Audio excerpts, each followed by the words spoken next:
Barbie Fortesa update. Yan ay the story ni Barbie. And nag-workout si Barbie dyan sa Chicago, USA. Naka all black pang outfit.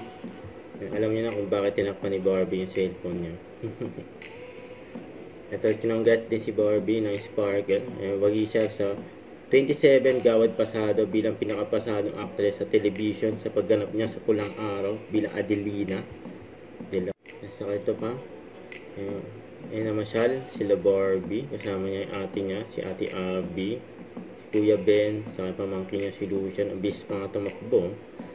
At napunta rin sila ng Harry Potter. Ayan, no? May mga Harry Potter wand. So, ang ganda naman dyan. May meron din mga chocolate, mga candy.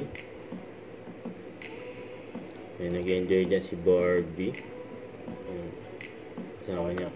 Ito pa sa Daddy ni Barbie. Daddy ni Barbie. Sir Antonio Fortesa, Daddy ang anak Tony. niya ay kilala niyo naman lahat. Bumili ng relo. Barbie Fortesa. Okay, Ano po. niya? Ay po. Sir, hello po. Good afternoon po. Dumayo So- tayo dito mambabarat. Nambabarat. Nasaan po sir si Barbie ngayon? Sa Chicago eh, ang kapatid niya, nakabakasyon. November 5 din ba? So, November 5 para uwi ni Barbie. Matagal-tagal yun. Yan, nakabili na si Daddy Tony ng bagong relo. 18,700. Grabe yun.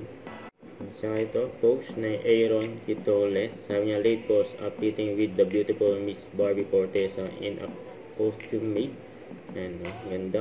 Don't forget to subscribe, click the notification bell for more update. This is with Charging Action. Like, stay tuned for more videos. See ya.